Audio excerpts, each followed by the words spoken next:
Baguhay lang nato siya nakita, isip usa ka merman sa romantic fantasy series sa GTV channel nga may fantastic pag-ibig. Busa ilailahon pa nato ang very fantastic and very talented nga aktor, host, and model, Alex Diaz.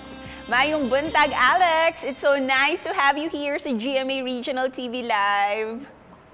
Mayong buntag, Cecil, how are you?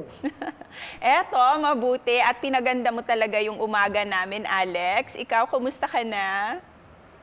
I'm good. Maganda ka na, so happy ako na I'm able to add to that. So, yes, I'm happy to be here. Thank you, Alex. Ayan, kasi nag-uumpisa pa lang ang mga mornings ng ating mga viewers and we'd like to know, ikaw ba, how do you usually start your mornings? Ano yung mga pinakauna mong ginagawa pagising? Sa umaga, first thing na ginagawa ko is kape talaga. Yun talaga yung pangsimula ko ng araw ko kasi pag wala yun, feeling ko antok ako hanggang lunch.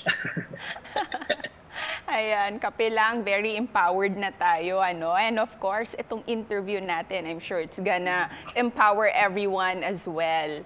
But first of all, congratulations sa very successful na special episode nyo sa GTV channel, ang May Fantastic Pag-ibig. How does it feel na mainit itong tinanggap ng lahat, Alex?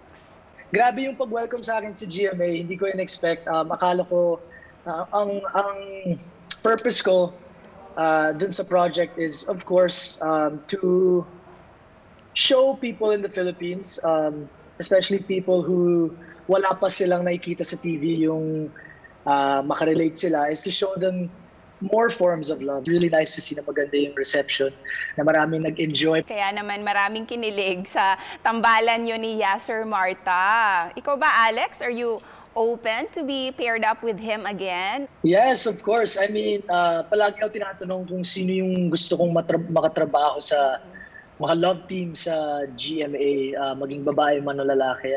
Ako wala naman talaga akong preference. I think the purpose is yung makagawa ka ng trabaho ng maayos, yung magpakilig ka ng mga tao. And kung na-achieve naman namin yun ni Yasser, mabait siya.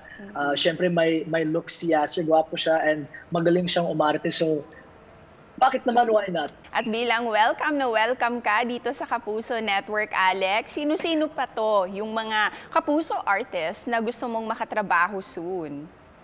Actually, bago ako nakakuha ng project sa first network ko, dito sa GMA, yung pinaka-first na audition ko. Nung time yun, hindi ako pinayagan ng dad ko na tumuloy sa taping at sa workshop. Pero nakuha ako sa isang project kung saan nandyan si Barbie, nandyan si Joyce Ching, and yeah, I was sobrang na-impress ako sa acting ni Joyce, and it'd be nice to catch up to them. And of course, very interesting yung ginampanan mong role bilang merman. And I heard, Alex, that you really trained and prepared for this role. Please tell us about it. The preparation that I did was inuwi ko yung isang buntot sa amin, and nag-practice ako sa swimming pool hanggang sa makuha ko na yung kung paano lumangoy with your whole body, kasi kailangan yung buong spine, vertebrae, gagamitin mo siya para lumangoy. Hindi pwede sa kamay kasi 'di ba bilang sireno, yun yung pinakamalakas mong panglangoy, 'di ba, yung buntot mo. So it was hard pero sobrang rewarding, and natuwa ako sa mga nakuha naming shots. Pero ang tanong ng lahat will we expect more upcoming shows and series from you dito sa GTV channel? I hope so. Guys, kung nanonood kayo ngayon, please supportan.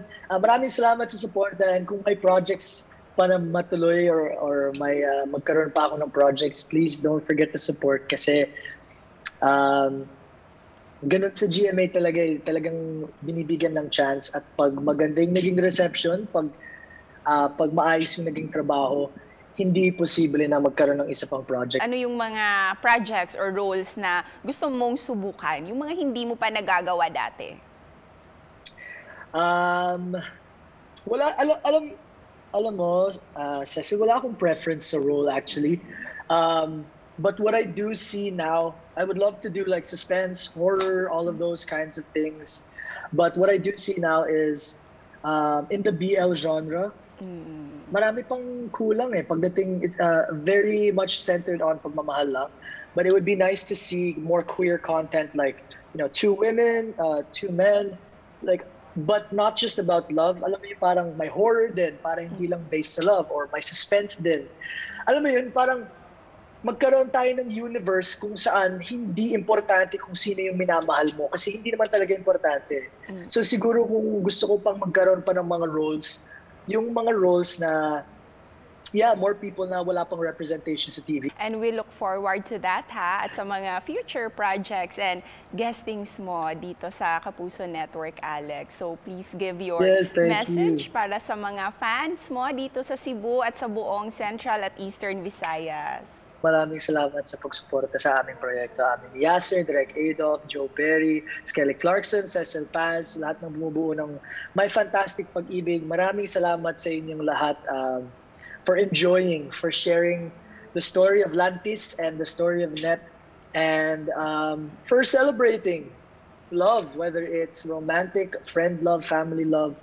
The important thing is that we always choose to proceed with love, because whenever you have that, you can never go wrong. And thank you so much, Alex, for spending your morning with us. Oh, thank you. Have a great morning, everybody.